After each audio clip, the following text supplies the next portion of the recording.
Sveiki, 1000 elektriniečių.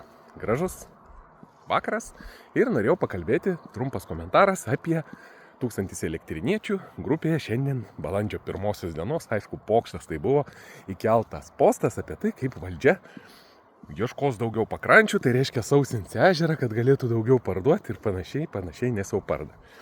Bet jūs atkreipkite į tą visą kontekstą, į tą visą dvasią to straipsnio. Taigi mūsų valdžia kiekvieną taip dalyką pristato. Jūs tik tai ištrinkit sausinimą ežerą ir rašykit kitą ir jūs gausit mūsų valdžios bredovas idėjas. O jūs pasižiūrėkit, mūsų valdžia per tiek metų padarė tokių dalykų ir prikalbėjo tokių dalykų, kad, tai balandžio 1 dieną patikėti ir galvoti, kad tai pokštas tikrai, pažiūrėkit, kažkas parašytų. Pardavė centrinio paplūdimio dalį. Argi tai netinka balandžio 1 dienai pokštai? Arba prie Sabališkių kapinių nori pastatyti, išnuomavo ir pastatys katilinę su biokūru, kur kūrens ir vežios per visą miestą ir dūmins. Visi, balandžio 1 dienos, vamzdį iki Vievio, nutiesti šilumos 10 km. Ligoninė Elektrėnų dirbs iki 5 valandos, uždarys vaikų skyrių. Atidarys Kazokiškų sąvartyną, kur veš visas Vilniaus regionas atliekas 40 metų. Parduos valdiškas pakrantės, ant kuriuose padalins į sklypukus ir turtingi žmonės pasistatys vilas ir visą sovietinę kanalizaciją. Ir Energolendas, kur čia skraidys čiutne kosminiai laivai iki Marso. Ir kitų daug dalykų, deginimo gamyklą ir padangų. Ir apskritai, kaip Vievis laimėjo apgavęs Vilnių, kad sutiko, kad čia atvežtų visas atliekas ir kokia bus nauda.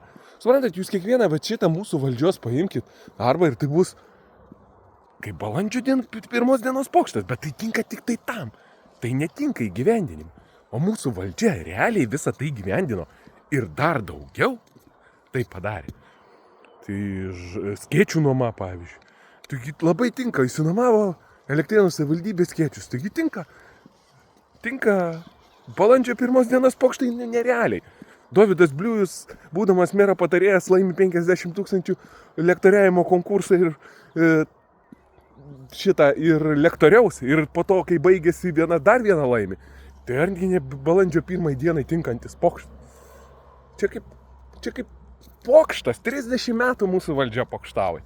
Tai žmonės, gyventojai, turim susimastyti, kad tokie mūsų valdžios sprendimai tinka tik tai balandžio 1 dienos pokštai. Ir mes turim šitą valdžią išgyvendinti ir jinai labai gerai, kai jau taps ne valdžia, labai turbūt gražius rašys postus mums ir kurs fantazijas per balandžio 1 dieną. Tik bus realybė tokia, kad tai nebus įgyvendinama. Tai ir liks pokštais. Tai ką, visiems gražaus vakaro ir iki.